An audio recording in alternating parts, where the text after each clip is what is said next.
Niranjan sir आ गए अब हमारे बीच में, हमारे सबसे सीनियर पैनलिस्ट और सबसे ज्यादा रियल स्टेट, सबसे ज्यादा कारोबार, सबसे ज्यादा बजट आई थिंक हम सब लोगों में से सर ने देखे, एक्सपीरियंस किए, उनका इंपैक्ट समझा है। निरंजन जी, ये बजट आपको कैसा लगा? आपका इसमें से क्या टेक?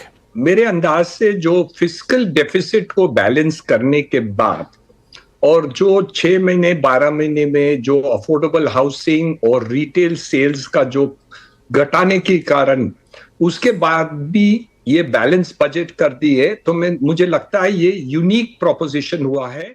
ग्रोथ जो बात है वो 6.2% के आधार पर ये सब इन्वेस्टमेंट हुआ है। मेरे अंदाज से ये एक खामी रह गई है, क्योंकि ओवरऑल देखा जाए तो हमें विकसित भारत प्रधानमंत्री की जो टारगेट है वो पहुंचने के लिए एटलीस्ट हमें 8.5 और शायद डबल जीडीपी ग्रोथ करने की आवश्यकता थी। तो और वो हमारे हाउसिंग और इंफ्रास्ट्रक्चर के आधार पर हम इसको पहुंच पा सकते थे। इस क्षेत्र में काफी ध्यान देने की जरूरत थी। दो बातें, एक, investment should have been higher. मेरे अंदाज से लास्ट ईयर उनका 10% टारगेट कम रहा। इस साल मैं समझता था और भी कुछ बढ़ा के रखेंगे तो हम उसके वो टारगेट के हिसाब से ओवरऑल इकोनॉमी बढ़ सकती है। जो रियल एस्टेट की टारगेट है, आपने अफोर्डेबल हाउसिंग की जिक्र की, that is made unaffordable by the government, not by private sector. वो प्राइवेट सेक्टर को आप ब्लेम कर सकते हैं पर नहीं है। 50% जो कॉस्ट ऑफ हाउस बॉम्बे में आप खरीदते हैं ना, उसका 50% कॉस्ट गवर्नमेंट के taxes, stamp duty, GST, additional FSI cost और ये सब में आधार है। तो और रेडी रेक्टर रेट सब जगह बढ़ा दिया है। So you have made the housing as far as affordable housing as unaffordable. I think that is a challenge.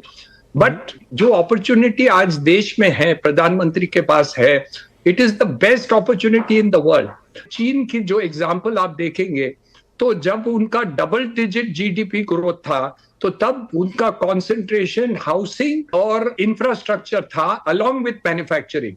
और अभी हम मैन्युफैक्चरिंग जरूर बहुत बढ़ा रहे हैं, लेकिन with automation and other things इतनी एम्प्लॉयमेंट नहीं है। 71 मिलियन वर्कर्स हमारे इंडस्ट्री यूज करते हैं, लेकिन उसमें सिर्फ 13 मिलियन स्किल्ड वर्कर्स है। ये प्रॉब्लम है और हमें चाहिए लगभग 23 मिलियन स्किल्ड वर्कर्स हमें चाहिए। और 2030 के अंदर हमको 100 मिलियन वर्कर्स चाहिए। ये सब हमारे नीति आयोग का टारगेट सब मैं बोल रहा हूँ। 100 मिलियन वर्कर्स चाहिए और उसमें 33 मिलियन हमें स्किल्ड वर्कर्स चाहिए। मीन 2 करोड़ वर्कर को हमको 5 साल के अंदर हमको स्किल करना है। अनएम्प्लॉयमेंट हम पहुंच सकेंगे, जीडीपी ग्रोथ भी हो जाएगा, अफोर्डेबल हाउसिंग भी हम क्रिएट कर सके।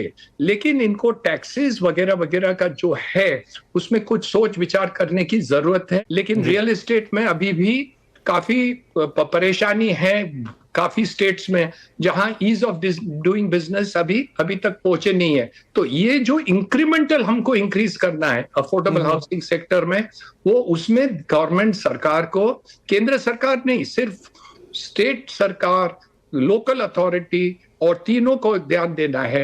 और स्किलिंग के साइड पर मैं खुद को दोषी दे रहा हूं, क्योंकि ये स्किलिंग के ऊपर मुझे पहले ही 10 साल पहले ज्यादा ध्यान देना चाहिए था या फ्लैग ऑफ करना चाहिए था। वो हमने नहीं किया और हमको अभी करना चाहिए। सर, कितने मार्क्स देंगे 10 में से? आई थिंक 8 मार्क्स दूंगा। उनको जो मिडिल क्लास को दिया है उसके लिए 10.5 मिलना चाहिए। लेकिन ओवरऑल देखा जाए तो ग्रोथ की बात है, मुझे 8% 10% ग्रोथ चाहिए कि विकसित भारत हम पहुंच सके। इसलिए वो अभी तक इस बजट में नहीं दिख रहा है कि वो पहुंच पाएंगे। जो मिडिल क्लास के लिए काम किया है ना, उसके लिए सलाम देता हूं।